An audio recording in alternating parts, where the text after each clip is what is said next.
Hey everybody, Rob from Karma Comic Chameleon coming at you with another No Sleep story. Decay. Let's jump right in. This story is a work of fiction from the r/NoSleep subreddit. It does include the death of a teenager, although it's an odd one. Viewer and listener discretion is advised. Am I going to die? The kid asked me as he was being rolled into the operating theater. It was a question I'd heard 1,000 times before, but answering it truthfully hadn't become any easier, even after years at the hospital. Of course not. We're going to fix you right up, I lied. He'd been crushed in a horrific car accident, and though we would put all our effort into saving his life, hope was a limited resource. The fact that he even remained conscious despite losing most of his blood was bizarre enough, but after 10 years on the job, nothing surprised me anymore. The anesthesiologist quickly put him under while we scrubbed in for surgery. Damien would be the surgeon, a specialist in polytrauma cases, and I'd assist. No sooner had we opened him up before we shared a look of disappointment. There was no chance in hell he'd survive through the surgery. Despite our lack of faith, we tried our best, but after only half an hour on the table, his heart gave out. How was he still alive when he arrived? Damien asked. He pronounced the time of death and left us to clean up the mess. I took the responsibility of cleaning the kid up for the morgue, a task I'd committed to countless times before. It wasn't something I personally enjoyed, but to me, it was my final chance to pay respects to the dead. The kid couldn't have been more than 15, and as I'd hear, he was just learning to drive. Unexperienced and attempting his first drive on a slippery road, he managed to steer off into a ditch. His father died on impact, but he himself lived long enough to face surgery.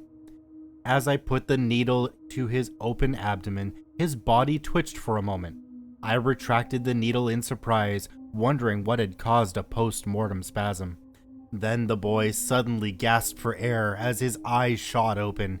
He let out the most violent scream imaginable as he suddenly returned to life. "Help me!" he begged with a guttural voice as I stumbled back in panic and slipped onto the floor.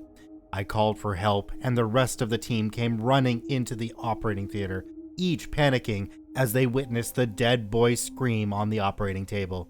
His spine was fractures, so though he yelled in agony, he could do nothing to move. The anesthesiologist quickly attempted to sedate him while we checked his vitals. Despite all evidence pointing to the contrary, his heart had not started beating again. He was supposed to be dead. I started chest compressions, desperately trying to get his heart going. I cringed to the sound of his ribs cracking beneath my hands, and the boy's screams turned to gargles as he was unable to gasp for another breath.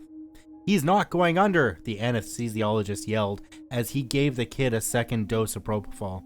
Of course, without a functioning heart, there'd be no way for the drug to flow through his veins, even as I tried my best to pump for him. After an hour of compressions, the chief of surgery had intervened and ordered us to stop. At that point, we caused more damage than we helped. What's happening to me?" the kid stuttered, still conscious. None of us responded. We couldn't find any words to describe the horrific sight before us. Most of the staff had left due to the sight. We'd faced many challenges in our career, but nothing quite like this. "What's your name?" I asked, despite already having seen it in the file. I just wanted him to focus. "Brian Dawson," he responded. I took a deep breath, doing my best to keep my composure. "You were in an accident, Brian," I told him. His eyes darted frantically around the room as he started to realize where he was. He tried to lift his neck, but due to the spinal fracture, he was completely paralyzed. "I can't move! I can't move!" he cried. I walked closer, standing directly above him. "Brian, your heart isn't beating," I said. The chief of surgery, George, grabbed me by my shoulder and whispered into my ear. "We need to isolate the OR. Whatever is happening here is beyond us, and it could be contagious," George said. He rushed into the preparation room, picked up the phone. Through the glass door, I couldn't hear what he said, but I assumed he was calling security to shut down the ward. What about my father?" Brian asked, trying to hold back tears. I was taken aback by his question. I just told him his heart was destroyed and that was essentially dead, yet his first concern was regarding his father. I'm sorry, Brian. He died on impact. He sobbed quietly. So what's going to happen to me? I'm going to die, aren't I? He asked. I didn't know what to say. I'd never been in any similar situation, so I just gave the only answer I thought might be of some comfort. You're not alone. I'm staying here until the end. George had been quick to shut down the operating theater, and the Center for Disease Control had long since been alerted to our situation. We had nothing to do but to wait and pray to any god that Brian wasn't contagious. I had already been exposed, so I examined Brian, checking for any chance of improving his situation. Can you feel this? I asked as I checked all his limbs. Not a thing, he responded, but it hurts so much on the inside. Where exactly does it hurt? I asked. Everywhere, please do something, he begged. I gave Brian a dose of fentanyl, but without a heartbeat to move the drug around, I had little hope it would take any effect at all. To keep him distracted from the pain, I asked mundane things about life, what his hobbies were, family stuff. He was smart enough to realize my intentions, but went along with it, either out of fear or because he actually hoped someone could save him. Hours passed while we waited for someone to tell us what to do. Half the surgical staff had been put into quarantine, terrified that they might be infected. Finally, the CDC arrived on scene, fully geared in hazmat suits. They allowed us to roll Brian into his own space. A pre-operation room had been evacuated, so he could stay somewhat comfortable. The rest of us would be put into the surgical office while the situation was being assessed. I decided to stay with Brian. No one should have to suffer alone, especially with the CDC agents probing him with all sorts of needles, enthusiastically taking samples. The only reason they allowed me to stay was because I kept him relatively calm. We talked through the night. After the procedures were finished, I couldn't sleep, and I doubt Brian was physically capable of it. My eyes feel a bit weird, he said. Do they hurt? No, the edges are just kind of blurry. It's weird. I left to talk to George, who was still working around the clock, calling around, making sure other patients were redirected elsewhere. What if we put the kid on a heart-lung machine? I asked. George put the phone down for a moment and sighed. Then what? He has no functioning liver. His aorta is cut into pieces and his intestines shredded. Even if we got him a new heart, he'd never survive. George responded. Just keep him company while you can. I knew he was right, but some of my professional knowledge was put aside due to the insane nature of the situation. Doctor, Brian shouted. I rushed to his side. I can't see, he stuttered. I pulled out a flashlight and examined his eyes. Both pupils were unresponsive, and his eyes had started to almost deflate, which was one of the stages of decomposition. Brian had started to rot. Please, I'm so scared. Brian was a brave kid, but he started to lose his composure just like everyone else in the ward. I kept talking to him, but the inevitable truth was that if he kept decomposing, he'd soon lose all his senses, all the while being conscious to experience it. As horrible as it might sound, I begged that it might finally allow him to pass on. We kept talking. I asked him if there's anyone he wanted to call, but as I already knew from the others, Brian's mother had died during childbirth, and his father had been in the same accident as himself. As we talked, Brian's voice kept getting louder, as if he was struggling to hear. Are you hearing me all right? I asked. What did you say? Brian basically yelled. His hearing had deteriorated within minutes, going from impaired to deafness, before I could even begin to help. With him being blind and deaf, we no longer had a way of communicating. No matter my attempts, I couldn't comfort the dying kid, and CDC quickly decided that my presence had become unnecessary.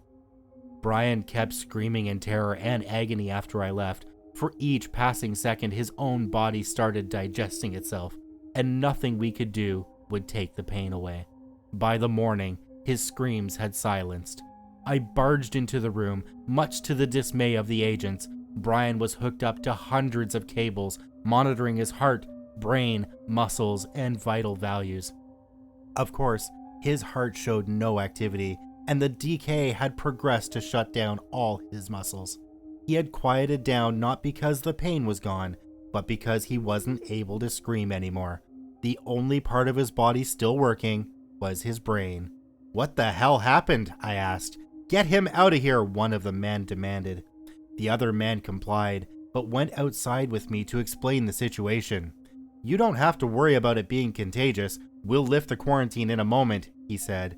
He looked weirdly somber as he spoke those words. "What about Brian? What will happen to him?" "He's still conscious, but he has no respiratory function anymore, so we have no means of communicating." Brian was still alive. Blind, deaf and dumb, he had to suffer in loneliness, unable to die. "How long does he have to suffer?" I asked. "We'll know more when we move him to our specialized facility." The senior CDC agent demanded that his colleague keep quiet before they could tell me anything else. They left with Brian, covered him in an airtight capsule so no one would see the horrors that had just occurred within our surgical ward. As soon as the quarantine was lifted, I headed home to write up my letter of resignation. I had a well-connected contact with the CDC, but upon trying to get more information, he claimed no such case had even been presented to them, that no one had ever been admitted to their facility under the name of Brian Dawson. About a month later, a lawyer, accompanied by a doctor, showed up at my door with a bunch of documents, all regarding doctor-patient confidentiality. The lawyer looked tired, worked down to the bone, as if he'd made many such trips before. He asked me to sign the documents and to never speak of this again, saying I'd lose my medical license if I did.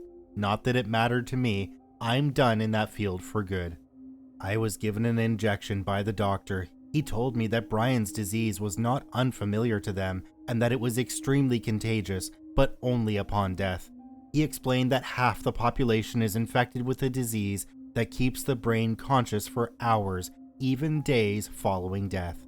Brian's case was special in the sense that he actually retained some motor function and was able to speak to us. The injection given was not a cure. It'll only prevent me from spreading the disease, but once I die, I'll suffer a fate similar to Brian's. I just hope someone will stay with me when it happens.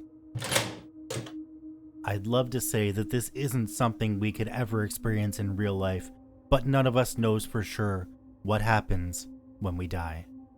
I want to thank the author, RichardSaxon, for giving me permission to narrate his story today. You can visit him at the links in the description below on Reddit. Please go there and give him an upvote. Once again, this is Rob from Karma Comment Chameleon saying thanks for watching. If you enjoyed the video, please hit that subscribe button, drop a like, and share it with your friends, and we'll see you in the next one.